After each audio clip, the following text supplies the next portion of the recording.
Hello friends, तो आज हम लोग पढ़ेंगे पीएच स्केल के बारे में। जैसे कि हमने एसिड और बेसिस के बारे में पिछले वीडियोस में देखा और पढ़ा था, जाना था। आज हम लोग पीएच स्केल के बारे में पढ़ेंगे।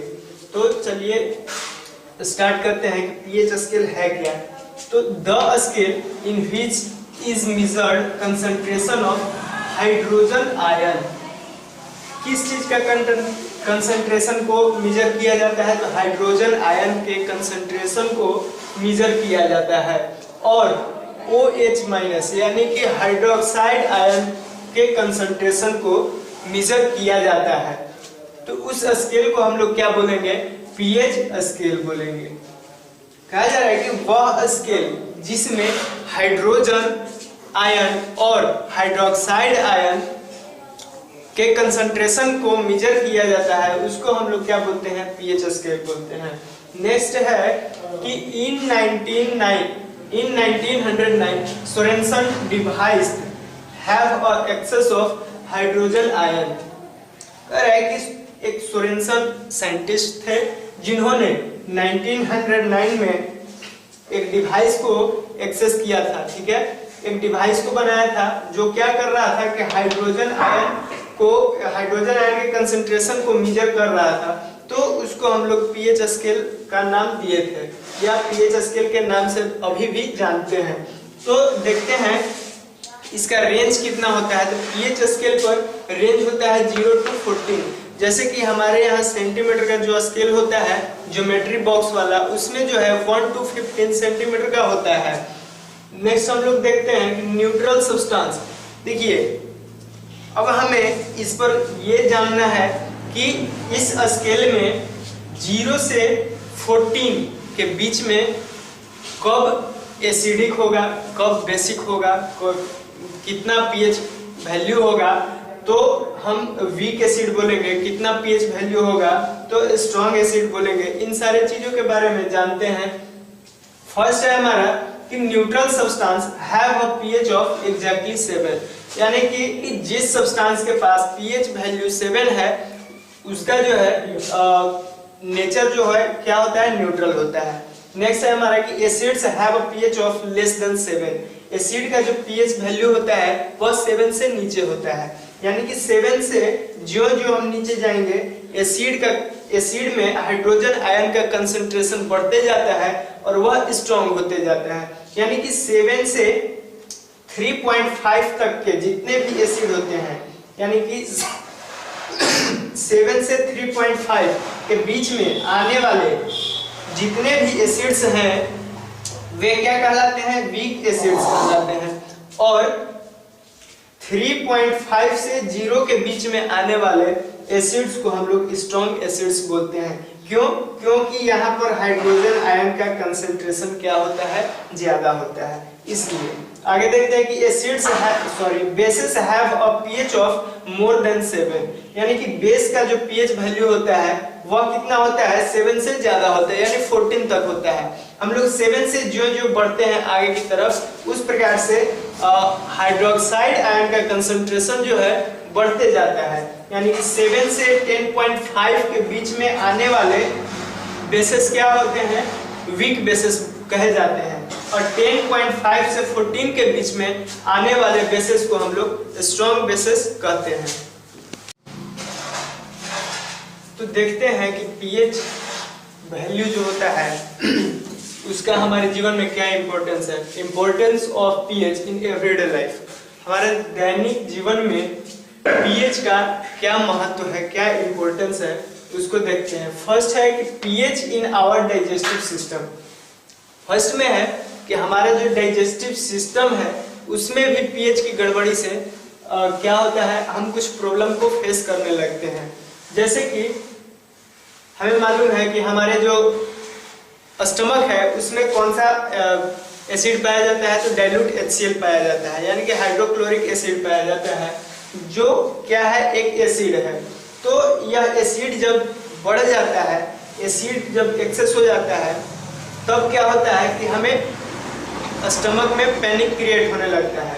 तो उसको क्योर करने के लिए हम क्या करते हैं कि न्यूट्रलाइज करते हैं, अब न्यूट्रलाइज करने के लिए, उसको न्यूट्रलाइज करने के लिए हम उसमें एक बेस को डालते हैं, यानी कि एक बेस को लेते हैं। वह बेस कौन सा होता है? तो MgOH का हॉट, यानी कि मैग्नीशियम हाइड्रोक्साइड, जिसको हम लोग मिल्क ऑफ मैग्नीशिया के नाम से भी जानते हैं। सेकेंड है हमारा कि सोडियम बाइकार्बोनेट, जिसको बेकिंग सोडा के नाम से भी जानते हैं।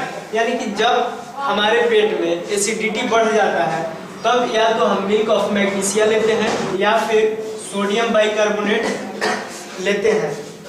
अब नेक्स्ट है pH changes as the cause of tooth decay. जब pH वैल्यू बढ़ने लगता है तब क्या होता है कि हमारा जो दांत है, टूथ है, वो डिके क्षरण होने लगते हैं। हमारे दांत पर क्या पाया जाता है? टूथ पर क्या पाया जाता है? तो इनामेल पाया जाता है, जो कि हमारे बॉडी का सबसे ज्यादा कठोर तत्व होता है, सबसे ज्यादा हार्ड होता है। यानी कि हम बोले तो hardest substance of our body is enamel. तो उसको भी क्या करने लगता है? यह क्षय करने लगता है। नेक्स्ट हम लोग देखते हैं कि plants and animals are sensitive to pH changes. Plants और एनिमल भी क्या होते हैं? pH चेंजेस के लिए सेंसिटिव होते हैं। जब pH में चेंजेस होने लगता है तो प्लांट्स और एनिमल्स को भी क्या होता है? प्रॉब्लम फेस करना पड़ता है। जैसे कि हमारे खेतों में, हमारे फील्ड्स में क्या होता है कि हमारा जो सॉइल है जब एसिडिक हो जाता है तो उससे प्लांट जो है प्रॉपर ग्रो नहीं कर पाते हैं। एक्वाटिक एनिमल्स हैं, यदि वाटर में pH का वैल्यू क्या हो, बढ़ने लगे या फिर एसिडिक हो जाए या फिर ज्यादा बेसिक हो जाए, तो उस कंडीशन में एक्वाटिक एनिमल जो है वाटर में सरवाइव नहीं कर पाते हैं। तो फील्ड को एसिडिक नेचर को हटाने के लिए हम लोग क्या करते हैं कि कैल्शियम हाइड्रोक्साइड जा करके डालते हैं, या फिर स्लैग्ड लाइम, जिस बुझा हुआ चूना जिसको बोलते हैं, उसको हम लोग डालते हैं। नेक्स्ट है कि pH changes of survival of animal, जो कि हमने अभी बता दिया। उसके नेक्स्ट में है कि self defence bye animal and plants through chemical warfare. कह रहा है कि कुछ जीव जंतुओं में या फिर प्लांट्स में या फिर एनिमल्स में क्या होता है, कुछ एनिमल्स और प्लांट्स में जो है क्या होता है? केमिकल वारफेयर होता है। जैसे कि एंट होता है या फिर हनी भी है, तो इन एनिमल्स के डंक में क्या होता है? स्टिंग्स में क्या होता है कि एसिड्स पाए जाते हैं, और उस एसिड की वजह से क्या होता है कि हमें जो है पैनिक क्रिएट होने लगता है। जैसे कि यदि एंट या फिर हनी भी हमारे स्किन पर बैठ करके स्टिंग से हमारे अंदर अपना एसिड को डाल देता है, तो उस समय जो है हमें पैनिक क्रिएट होने लगता है। तो उसको ठीक करने के लिए, उसको क्योर करने के लिए हम लोग क्या करते हैं? स्किन पे बेकिंग सोडा को लगाते हैं। बेकिंग सोडा लगाने से क्या होता है कि हम उस चीज से क्योर हो पाते हैं। नेक्स्ट है कि एक प्लांट है नेटल। नेटल के लीव्स को हम एक्सीडेंटली टच कर ले तो क्या होने लगता है कि हमारा स्किन में पैनिक क्रिएट होने लगता है, जिसको क्योर करने के लिए नेचर ने हमें एक और प्लांट दिया है जिसको डॉग बोलते हैं। तो डॉग के लीव्स को क्या करते हैं? लगाने से ठीक हो जाता है। ऐसे यदि डॉग हमारे पास नहीं है तो बेकिंग सोडा को लगाएंगे तो क्योर हो जाता है। कुछ सब्सटेंसेस का, कुछ कंपाउंड्स का pH वैल्यू जो है आपके स्क्रीन पर अपीयर हो रहा होगा, उसका स्क्रीनशॉट ले लेंगे, ठीक है, और उसको अपने नोट्स में नोट डाउन कर लेंगे। We will discuss about common salt. This is the second chapter of class 10. तो चलिए हम लोग आते हैं अपने विषय पर। हमें पढ़ना है कॉमन साल्ट के बारे में, जिसको हम लोग जानते हैं NaCl के नाम से, यानी कि सोडियम क्लोराइड। इसमें है कि इसका जो है कॉमन साल्ट का प्रिपरेशन कैसे किया जाता है लैब में। तो फर्स्ट में देखते हैं कि NaOH यानी कि सोडियम हाइड्रोक्साइड, जो कि एक्वस सॉल्यूशन है, HCl का एक्वस सॉल्यूशन लेकर के उसके साथ में रिएक्शन कराते हैं, तो जिससे जो है हमें प्रोडक्ट क्या मिलता है? NaCl, यानी कि सोडियम क्लोराइड का एक्वस सॉल्यूशन मिलता है और साथ ही साथ वाटर मिलता है लिक्विड फॉर्म में। चलिए, तो ये तो हमारा मेथड हो गया कि सोडियम क्लोराइड को हम लोग लैब में कैसे प्रिपेयर करते हैं। नेक्स्ट है कि common salt from sea water. Common salt को और हम लोग कहाँ से ऑब्टेन कर पाते हैं? कॉमन साल्ट को सी वाटर से ऑब्टेन करते हैं। जैसे कि समुद्री एरियाज में बहुत बड़े बड़े तालाब की तरफ बनाया जाता है, पॉन्ड्स बनाया जाता है, और उसमें जो है लहरें आती हैं, ठीक है। तो वह क्या होता है कि धीरे धीरे वेपराइज्ड हो करके और उसमें सोडियम क्लोराइड बच जाते हैं, सोडियम क्लोराइड के क्रिस्टल्स बच जाते हैं। तो अब हम लोग चलते हैं सेकंड पे, common salt from underground deposits. हमारे अर्थ में बहुत सारे मेटल जो है अंडरग्राउंड होते हैं, यानी कि जितने प्रकार के मेटल्स हैं सब जो है अंडरग्राउंड होते हैं। उसी प्रकार से जो है साल्ट को भी अंडरग्राउंड से निकालते हैं, ठीक है। अब चलते हैं uses of common salt. Common salt का यूज क्या है?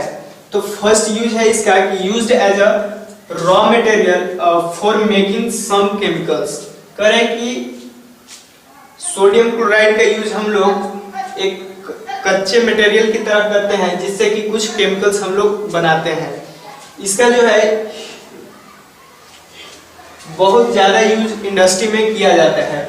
जैसे कि फर्स्ट है हमारा सोडियम हाइड्रोक्साइड यानी कि प्लास्टिक सोडा बनाने में।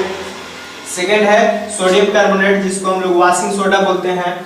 थर्ड है हमारा HCl यानी कि हाइड्रोक्लोरिक एसिड। और है फोर्थ है हमारा Na यानी कि सोडियम मेटल को प्राप्त करने के लिए इसका यूज हम लोग करते हैं। फिर है सेकेंड यूज कि common salt is used for in cooking food. हम लोग घर में खाना बनाते हैं तो उसमें भी हम लोग कॉमन साल्ट का यूज करते हैं। थर्ड यूज है हमारा कि it is used as a preservative in pickles and curing meat and, अचारों के संरक्षण में और क्यूरिंग मीट एंड फिश और को संरक्षित करने में इसका यूज किया जाता है। जैसा कि हम लोग जानते हैं कि घर में मीट लाते हैं तो उसको सबसे पहले क्या करते हैं कि या तो नींबू डाल करके वॉश करते हैं या फिर नमक डाल करके यानी कि NaCl डाल करके वॉश कर लेते हैं। तो उसी प्रकार से फोर है कि it is used in manufacture of shop. इसका जो है यूज सॉप बनाने में भी किया जाता है। और है फिफ्थ में है कि it is used to melt ice. इसका जो है हम लोग यूज किसमें करते हैं? तो आइस को मेल्ट होने से सोडियम हाइड्रोक्साइड NaOH, यह जो है इसको हम लोग कॉमनली किस नाम से जानते हैं? कास्टिक सोडा के नाम से जानते हैं। मैंने अभी बताया था प्रोडक्शन ऑफ NaOH। अब कह रहा है कि इसका जो है हम लोग कैसे प्रोड्यूस करते हैं, सोडियम हाइड्रोक्साइड को प्रोड्यूस कैसे किया जाता है। तो फर्स्ट हम लोग देखते हैं कि इसको लैब में कैसे प्रोड्यूस करते हैं। तो यहाँ पर दिया गया है कि NaCl plus H2 यानी कि सोडियम क्लोराइड को वाटर के साथ में रिएक्शन कराते हैं। रिएक्शन कराते हैं किसके माध्यम से? तो इलेक्ट्रोलिसिस कराते हैं, यानी इलेक्ट्रोलिसिस कराते हैं यानी कि इलेक्ट्रिसिटी। जैसे कि हमने पढ़ा था पिछले क्लास में बैटरी के बारे में, तो उसमें क्या होता था, कैसे इलेक्ट्रोलिसिस कराया जाता था कि एक हम ग्लास ट्यूब लेते थे, इसमें जो एनोड और कैथोड दो मेटल डालते थे, ठीक है। तो इसमें जो है और इससे क्या कराते थे कि एक सॉल्यूशन लेते थे इसमें जो कि इलेक्ट्रिसिटी को कंडक्ट कर पाए। तो इसमें जब हम सॉल्यूशन लेकर के इससे इलेक्ट्रिसिटी को पास कराते थे एनोड और कैथोड से, तो इसमें क्या होता था कि इसके कुछ इसमें जो सॉल्यूशन होता था वो जो है या तो कैथोड पर जमा होता था और कुछ सब्सटेंसेस जो है जाकर के एनोड पर जमा होता था। तो इस प्रोसेस को हम लोग इलेक्ट्रोलिसिस बोलते थे। तो वही चीज यहाँ पर दिया गया है कि NaCl और H2O के सॉल्यूशन को इलेक्ट्रोलिसिस कराते हैं इलेक्ट्रिसिटी के मीडियम से, और हमें क्या प्राप्त होता है? तो NaOH यानी कि सोडियम हाइड्रोक्साइड मिलता है जो कि कैथोड पर आकर के जमा होता है, और साथ ही साथ हमें क्लोरीन और हाइड्रोजन गैस मिलता है। अब कह रहे हैं कि इसका यूज क्या है, सोडियम हाइड्रोक्साइड का यूज क्या है। फर्स्ट यूज हम लोग देखेंगे NaOH is used for making soaps and detergents। कह रहे हैं कि सोडियम हाइड्रोक्साइड का यूज किस लिए किया जाता है, तो सोप्स बनाने के लिए और डिटर्जेंट पे किया जाता है। फिर है कि NaOH is used for making artificial textile fibres. कह रहे हैं कि इसके सोडियम हाइड्रोक्साइड का यूज और किस लिए किया जाता है, artificial textile fibres. Artificial textile कहने का मतलब होता है कि ऐसा फाइबर्स या ऐसा टेक्सटाइल जिसको आर्टिफिशियल रूप से बनाया जाता है, जैसे कि हमें प्रकृति में नहीं पाया जाता है। कुछ टेक्सटाइल होते हैं जैसे कि हमारा जो कपड़ा होता है उसको हम लोग या तो कॉटन से बनाते हैं या फिर ऐसे ही नेचुरल सब्सटेंसेस से मिलकर के बनाते हैं, लेकिन यह जो है किस चीज को बनाने में हेल्प करता है, तो आर्टिफिशियल टेक्सटाइल फाइबर जिसको हम लोग रेयॉन बोलते हैं। यह हमारा फर्स्ट आर्टिफिशियल फाइबर है रेयॉन। इसको बनाने के लिए NaOH का यूज किया जाता है। फिर थर्ड यूज इसको देखते हैं। NaOH का थर्ड यूज क्या है, मैन्युफैक्चर ऑफ पेपर। पेपर बनाने में भी सोडियम हाइड्रोक्साइड का यूज किया जाता है। नेक्स्ट है हमारा सोडियम हाइड्रोक्साइड का यूज किस लिए करते हैं, प्यूरिफाइंग बॉक्साइट ओर, यानी कि बॉक्साइट किसका ओर है, एल्यूमिनियम का ओर है।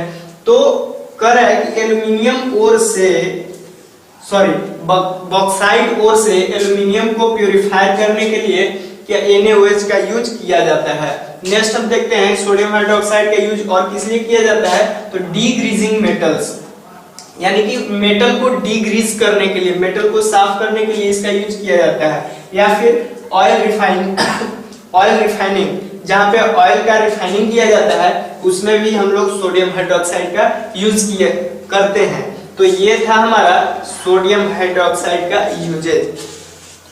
अब देखते हैं क्लोरीन का यूज क्या है। क्लोरीन का यूज है फॉर प्यूरिफिकेशन ऑफ वाटर को प्यूरिफाई करने के लिए क्लोरीन का यूज करते हैं, जिसको हम लोग क्या बोलते हैं, क्लोरोनाइजेशन। नेक्स्ट है हमारा second, production of bleaching powder. जो हम लोग ब्लीचिंग पाउडर देखते हैं कीड़ों को मारने के लिए रेनी सीजन में डाला जाता है, तो उसका हम लोग प्रोडक्शन के लिए किसका यूज करते हैं, क्लोरीन का। नेक्स्ट है हमारा प्रोडक्शन ऑफ HCl, यानी कि हाइड्रोक्लोरिक एसिड बनाने के लिए क्लोरीन का यूज किया जाता है। नेक्स्ट है मेक प्लास्टिक्स सच है, देखिए कह रहा है कि प्लास्टिक्स बनाने के लिए इसका यूज किया जाता है, जैसे कि PVC यानी कि पॉलीविनाइल क्लोराइड, एक प्रकार का प्लास्टिक है जो कि वायर का कवर बनाया जाता है इसके, ठीक है। केसिंग केपिंग जो वायरिंग का पाइप होता है उसको बनाया जाता है PVC से। नेक्स्ट है पेस्टिसाइड्स है, CFC क्लोरोफ्लोरोकार्बन आप लोग जानते हैं। क्लोरोफॉर्म है, क्लोरोफॉर्म जो कि बेहोश करने वाली एक गैस होती है। फिर है CCl3 यानी कि कार्बन टेट्राक्लोराइड, कार्बन टेट्राक्लोराइड को भी इससे हम लोग क्लोरीन से बनाते हैं। फिर है पेंट्स को बनाने में यूज किया जाता है।